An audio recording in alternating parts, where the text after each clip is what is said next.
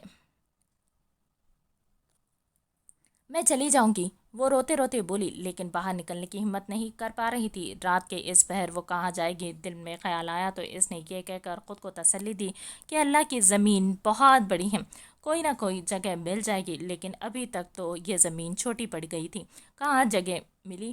وردہ، تمہیں دماغ نے آئینہ دکھایا؟ تو وہ وہیں بیٹھتے روتی چلی گئی۔ آپ کو ایسا نہیں کرنا چاہیے تھا، آپ نے میرا سارا مان اعتبار توڑ کر رکھ دیا ہے۔ وہ مسلسل بولتے رو رہی تھی جبکہ دستک رک چکی تھی۔ یقیناً وہ چاہ چکا تھا وسائی کی زبانی۔ وہ یہ جان چکی تھی کہ کرم شاہ اکیلا ہے، ایک بھائی اور دادی ہیں جو کبھی کبھی آتے ہیں، اور آج تو وہ اپنے حواس میں نہیں تھا۔ بکھرا کمرہ اور اس کا یوں رونا وہ ٹھیک نہیں تھا۔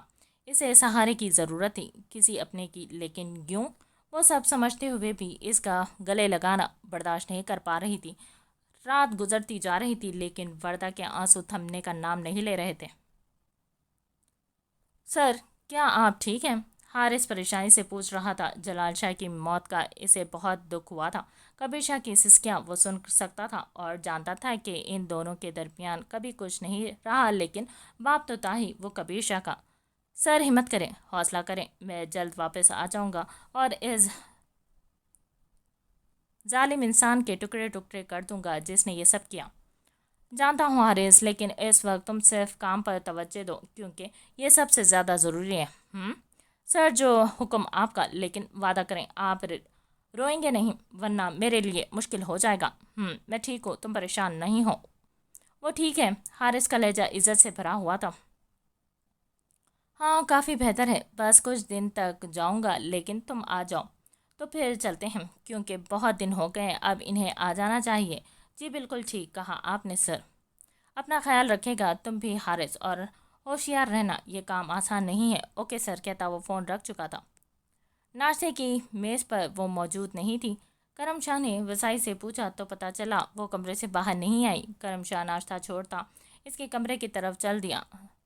2 دفعہ ناک کرنے پر بھی جواب نہیں آیا تو اس نے ہینڈل گھمایا۔ دروازہ لاک تھا، یقیناً وہ جان بوجھ کر باہر نہیں آ رہی تھی۔ وجہ وہ خود تھا، وہ اسے بتانا چاہتا تھا لیکن وہ تو باہر ہی نہیں آ رہی تھی۔ کافی دیر انتظار کے بعد وہ باہر نکل گیا تھا کہ اسے گھر نہ پا کر وہ ناشتہ کر سکے۔ بے وجہ ہی ادھر ادھر گھومتے ہوئے وہ زندگی کے تلخ باب کو سوچتا چلا گیا۔ کیا وہ غلط تھا؟ نہیں، وہ غلط نہیں تھا۔ وہ اس شخص کو معاف نہیں کر سکتا تھا جو اس کے بچپن رشتوں محبتوں کا قاتل ہو۔ آنسو اب وہ کبھی نہیں بہائے گا کیونکہ جو مر گیا وہ کرم شاہ کا کچھ نہیں لگتا تھا۔ حویلی واپس آتے پہلا سوال اس نے وردہ کے متعلق کیا تھا، کیا بی بی نے ناشتہ کر لیا؟ نہیں سائیں سرکار، بی بی کمرے سے باہر نہیں نکلی۔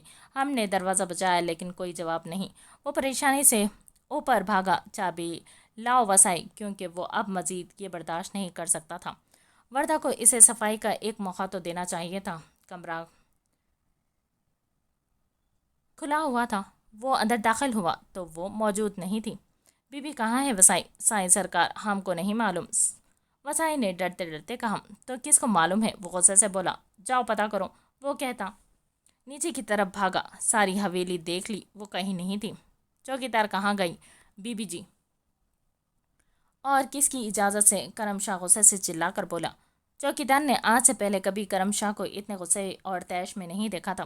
سائیں سرکار، میرا اللہ جانتا ہے کہ میں نے بی بی کو کہیں جانے نہیں دیا۔ وہ حویلی سے باہر نہیں گئی، وہ حویلی میں نہیں ہے، وہ دھاڑا۔ سائیں سرکار، ہم کچھ نہیں جانتے، ہمیں معاف کر دیں، ہم نے ایک لمحے کے لیے بھی بے احتیاطی نہیں کی۔ تو پھر کس نے کی؟ لاپرواہی، بولو۔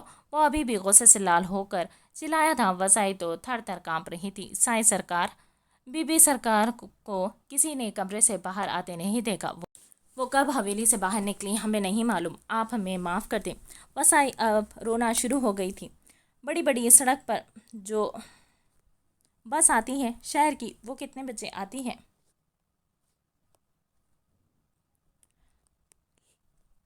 کرم شاہ کا لہجہ نارمل ہوا تھا۔ سائیں سرکار، وہ ایک ہی بس ہے جو دن 10 بجے جاتی ہے اور رات گئے واپس آتی ہے۔ کیا ٹائم ہوا ہے؟ اس نے عجلت سے پوچھا۔ 1 بج گیا ہے، چوکیدار نے ڈرتے ڈرتے بتایا۔ کیا 1 بج گیا؟ وہ چلی گئی، یہ سوچتے اس کی سانسیں سینے میں اٹکی تھیں۔ گیٹ کھولو، وہ یہ چلاتا گاڑی کی طرف بھاگ گیا۔ جلدی جلدی گاڑی نکالتا وہ بڑی سڑک پر آیا تھا۔ گاڑی سے اتر کر اس نے دونوں طرف نظریں دوڑائی تھی، وہ کہیں نہیں تھی۔ دور دور تک اس کا کوئی نام و نشان نہیں تھا۔ وہ واقعی جا چکی تھی۔ دل تھا کیوں کوسے جا رہا تھا کہ کیوں وہ اسے اپنا سمجھ بیٹھا، کیوں وہ اپنا غم اس سے بانٹنے کی کوشش کرنے لگا جو اس کی نہیں تھی۔ اس کا کوئی بھی تو نہیں تھا جس کے ساتھ وہ یہ سب بانٹ سکے۔ وہ گاڑی بس کے پیچھے ڈالتا بس سوچ کر رہ گیا تھا۔ تم ایسے کیسے جا سکتی ہو؟ تمہاری جان کو خطرہ ہے، وہ جو کوئی بھی ہے تم تک پہنچ جائے گا۔ اتنی بے وقوفی کی امید میں تم سے کبھی نہیں کر سکتا تھا۔ وردہ وہ پریشان اور کچھ غصے سے کہہ رہا تھا۔ مجھے امید ہے ہاشم تم سمجھ چکے ہو کہ تمہیں کیا کرنا ہے۔ وہ ہاشم کے سامنے رکھی کرسی پر اطمینان سے بیٹھا پوچھ رہا تھا، جبکہ پوری طرح آنکھیں کھول کر دیکھا بھی نہیں سکتا تھا۔ زخموں سے چور وہ بس سر کو ہاں میں ہلا گیا تھا۔ 1 مہینہ پہلے۔ سر، ہاشم بہت مسئلہ کر رہا ہے، آرام کی زبان اسے سمجھ نہیں آتی۔ تو اس کی خدمت کرو، اسے سیر کرواؤ، کچھ کھلاؤ پلاؤ۔ ایسے ہی بغیر خدمت کے تو کوئی بھی نہیں مانتا نا حارث؟ وہ پرسکون تھا، جبکہ حارث ایک کمینی سی مسکراہٹ چہرے پر سجائے سمجھ چکا تھا، اور ابھی وہ اس کی خدمت ہو رہی تھی اور ہاشم سب سمجھ چکا تھا۔ آج اس کے باپ کو فوت ہوئے دوسرا دن تھا، لیکن وہ اپنے کام پر سمجھوتا نہیں کرتا ہے۔ فارغ ہو کر وہ واپس گھر چلا گیا تھا۔ جو تھا اس کی اماں تکلیف میں تھی۔ جلال شاہ ان کا اکلوتا بیٹا تھا۔ وہ شدت غم سے نڈال تھی اور کبیر شاہ ان کی وجہ سے تکلیف میں تھا، ورنہ تو جلال شاہ کے ساتھ اس کا تعلق کبھی بھی باپ بیٹے والا نہیں تھا۔ اماں پیار سے اس کے ہاتھ پر بوسہ دینے کے کچھ آنسو ان کی ہاتھوں کی پشت پر گرے تھے۔ ہلکی آنکھیں کھول کر انہوں نے کبیر شاہ کی طرف دیکھا۔ چھوڑ آئے میرے جلال کو؟ وہ روتے ہوئے پوچھ رہی تھی۔ اماں، میری پیاری اماں، وہ پھوٹ پھوٹ کر رو پڑا تھا۔ وہ بھی نہیں آیا نا میرے جلال کو آخری دفعہ دیکھنے؟ اس نے معاف نہیں کیا نا میرے جلال کو؟ اماں بمشکل بول رہی تھی۔ آیا تھا وہ، لیکن موت کی خبر سنتے ہی واپس چلا گیا، شاید گھبرا گیا۔ چھوٹا سا تو ہے وہ، مجھے اس کے پاس لے چل، معافی مانگوں گی، میرا جلال تکلیف میں ہوگا۔ وہ اٹھنے کی کوشش کرنے لگی، جبکہ اٹھ نہیں پائی۔